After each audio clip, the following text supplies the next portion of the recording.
Bienvenidos a este video de explicación y análisis de la aplicación de un experimento psicológico. Nosotros formamos parte de la Facultad de Estudios Superiores de Zaragoza y este fue un proyecto aplicado para la unidad de aprendizaje de Seminario de Investigación en Psicología Clínica y de la Salud. Es un experimento basado en el libro Psy Experiments del Dr. Michael Britt. El equipo está conformado por Cons Reina Jaime, Fernández Mendoza Paola Aleli, González Domínguez Jocelyn, Hernández Pallares Eric y su servidora Hernández Tejo Areli. Y el experimento se titula ¿Cómo se puede engañar a los testigos oculares? Tu memoria no es tan buena como crees. Comencemos. Hola, yo soy Areli y les voy a hablar de la introducción al proceso psicológico que forma parte de este experimento. Para empezar debemos hablar de la memoria y específicamente la metamemoria, que es definida como el proceso de autoobservación de las habilidades de la memoria, es decir, el conocimiento que tiene cada uno sobre su propia memoria. Y cuando nos referimos a testigos oculares debemos hablar de dos enfoques que se corresponden mutuamente. El primero habla de si los hechos pasaron tal cual dice el testigo, es decir, la exactitud, y el segundo, si un observador puede decir si es cierto o no lo que se está diciendo, es decir, la claridad. Continuando con esta introducción, cuando decimos la palabra testimonio, generalmente se nos vienen escenarios más jurídicos o judiciales a nuestra memoria debido a las referencias que tenemos respecto a esta palabra. Sin embargo, cuando hablamos de testimonio nos referimos a cuando estamos expresando algo que vivimos o algo que observamos. Y dentro de este se incluyen cuatro aspectos. El primero es el modo en que percibimos ese momento. El segundo es el modo en que está conservado en nuestra memoria. El tercero es el modo en que la memoria es capaz de evocarlo. Y el cuarto es el modo en el que podemos y queremos expresarlo de forma verbal. Por último, en esta introducción me voy a centrar en el proceso mecánico de la memoria. Este está dividido en tres partes. El primero es la captación, fijación y conservación del momento dentro de nuestra memoria. El segundo es la reviviscencia, el cómo vamos a revivir ese momento de nuestra memoria, cómo lo va a evocar. El tercero es el reconocimiento de sus partes y en qué temporalidad se va a encontrar dentro del recuerdo. En estas tres fases, algo que va a influir mucho son las cargas afectivas. Estas cargas afectivas lo que hacen es darle mayor o menor intensidad al recuerdo y van a ser las que van a influenciar las curvas del olvido. Cuando tratamos de fijar algo en nuestra memoria, lo que hace es fijarse con otros recuerdos para darle cierto sentido. Cuando esto ocurre, al tratar de buscar una declaración o de repreguntar lo que se vivió en ese momento, lo que puede pasar es que la inseguridad y el temor pueden aumentar la inhibición y hacer que el recuerdo se vea fragmentado o se generen falsos recuerdos o pseudomemorias, que es muy importante dentro de este experimento.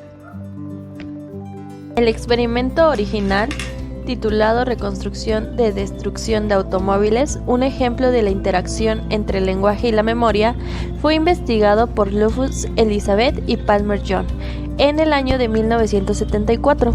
Su objetivo general fue establecer hasta qué punto el lenguaje influía en la percepción de la realidad.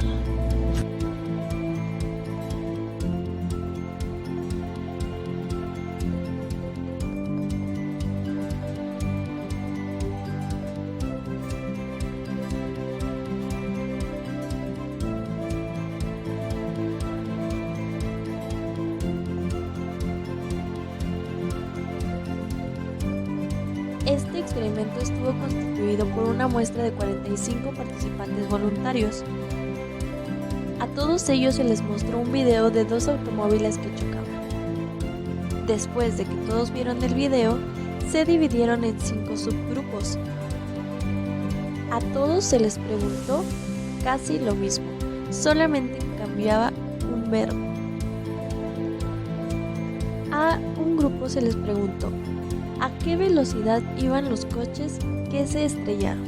A otro, ¿a qué velocidad iban los coches que se golpearon? A otro grupo, ¿a qué velocidad iban los coches que se compactaron? Y así iban cambiando el verbo. En los resultados, obtuvieron que los grupos que se les mencionó un verbo que hacía referencia a que era débil, los participantes dijeron que iban a una velocidad reducida, mientras que los verbos que fueron fuertes contestaron que iba a una velocidad más alta. Este experimento de Loftus y Palmer demostró en primera instancia que el lenguaje modifica la percepción de la realidad.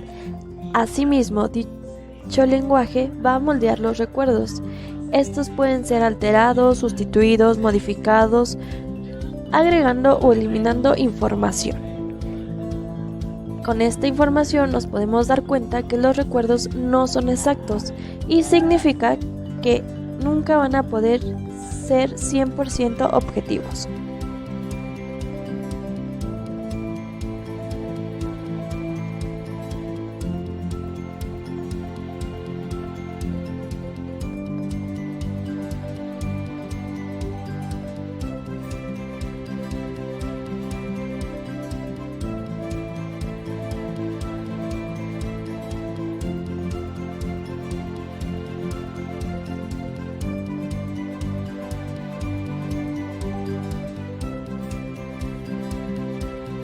Este experimento nos podemos dar cuenta que el lenguaje puede sesgar los hechos. Lo podemos observar en los medios de comunicación. Ellos emplean cierto lenguaje para describir diversas noticias, lo que influye notablemente en los receptores. Además de los medios de comunicación, el lenguaje puede afectar a testigos en sus declaraciones, información periodística, marketing e incluso en cómo tomamos todas las cosas que nos suceden.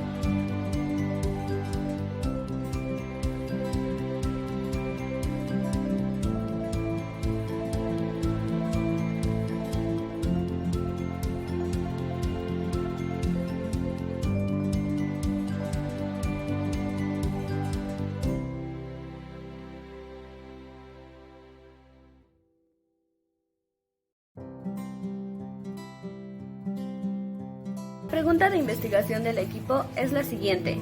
Al influir de manera indirecta por medio del lenguaje a un testimonio de testigo ocular, ¿se logrará mantener la credibilidad y exactitud de su memoria? Hipótesis. Si se modifica el lenguaje al obtener un testimonio de testigo ocular, se logrará modificar la credibilidad y exactitud de su memoria.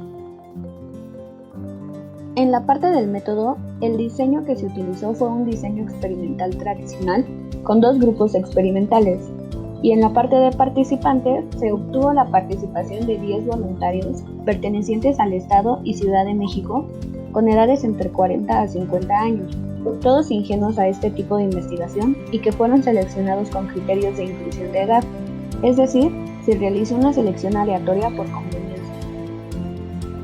Materiales.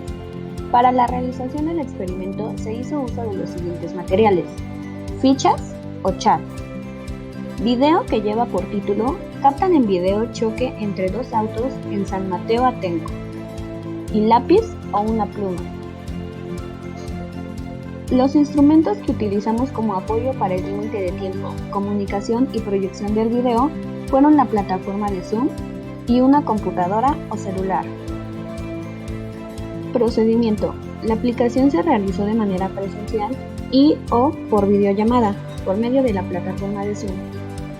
Se comenzó con la lectura de las instrucciones generales, las cuales son: buen día, gracias por participar. Te recuerdo que este ejercicio es completamente confidencial y con fines educativos. Para comenzar, te mostraré un video por medio de esta pantalla. Posteriormente te entregaré una ficha con una pregunta respecto a la velocidad de los autos que se muestran en el video. Y finalmente te haré una última pregunta en la que tendrás la opción de responder sí, no o no estoy seguro. ¿Tienes alguna duda? Las instrucciones generales para la aplicación a distancia son las siguientes. Buen día, gracias por participar. Te recuerdo que este ejercicio es completamente confidencial y con fines educativos. Para comenzar te mostraré un video por medio de la opción de compartir pantalla. Posteriormente escribiré una pregunta en el chat respecto a la velocidad de los autos. La responderás. Y finalmente te realizaré una última pregunta de manera verbal en la que tendrás la opción de responder sí, no o no estoy seguro por medio del chat. ¿Tienes alguna duda? El paso número 2 en el procedimiento sería el de mostrar el video. Y el paso número 3 sería la finalización del video realizando una pregunta a cada grupo. La pregunta del grupo control sería: ¿cuál es la velocidad aproximada de los 2 autos cuando se contactan entre sí? Y la pregunta del grupo experimental sería: ¿cuál es la velocidad aproximada de los 2 autos cuando chocan entre sí? El cuarto paso del procedimiento consiste en que, una vez contestada la pregunta, se les realizará la siguiente y última pregunta, la cual es: en el video que observaste, ¿notaste al niño en bicicleta? Finalmente, el último paso del procedimiento es agradecer a los participantes por su participación.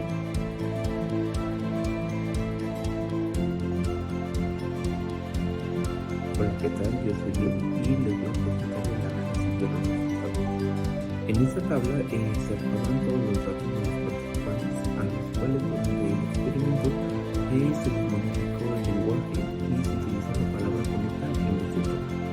De estos datos se puede decir que el 100% de los participantes no pudieron observar el niño que se encontraba en una bicicleta durante el video.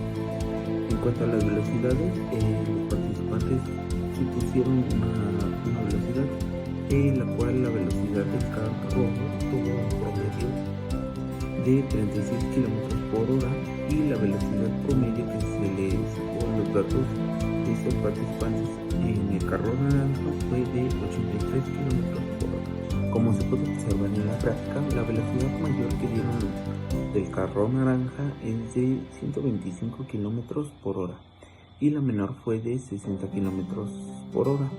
Del carro rojo, la velocidad mayor que propusieron fue de 60 km por hora y la menor fue de 20 km por hora. De la misma manera se recolectaron los datos de los participantes, pero aquí hubo una modificación igual del lenguaje y aquí se utilizó la palabra chocan.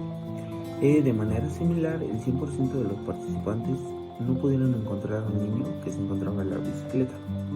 En las velocidades del auto rojo se obtuvo un promedio de 57 km por hora y del carro naranja un promedio de 94 km por hora. Bueno, en esta gráfica se puede observar que la velocidad que tuvo un valor mayor propuesto por un participante del auto naranja fue de 110 km por hora y el menor fue de 80 km por hora. En cuanto al carro rojo, el valor mayor fue de 90 km por hora y el menor fue de 30 km por hora. A comparación de la anterior gráfica, los valores son más similares y no hay tanta diferencia. Conclusión: ninguno de los participantes logró ver al niño en la bicicleta, y esto lo podríamos ver desde 3 puntos de vista, sino que incluso hasta 4. El primero de ellos sería un no, en la que la persona no estaba poniendo atención para darse cuenta que una persona se acercaba en un vehículo de 2 ruedas. El segundo punto de vista sería un no, en la que la persona sí estaba poniendo atención y se dio cuenta que no era una bicicleta ni era un niño, sino que era una persona adulta y era una motocicleta. El tercer punto de vista y el cuarto punto de vista son las partes inversas de esos dos, es decir, si la persona hubiera respondido que sí, efectivamente vio un niño en una bicicleta, estaría mintiendo. Y esto sería por 2 razones. La primera, porque no estaba poniendo atención en ese detalle en específico, o 2, el lenguaje y la manera en cómo se le planteó al participante influyó en su memoria y en su credibilidad, o en su defecto, que flaqueó al momento de ser cuestionado. Ahora bien, en cuanto a los valores de los grupos de la palabra chocan y contactan, los valores de la palabra chocan fueron superiores en comparación a su homóloga. Esto presumiblemente porque las personas ven influenciadas su memoria y su percepción de las cosas en función del lenguaje con el que las perciben.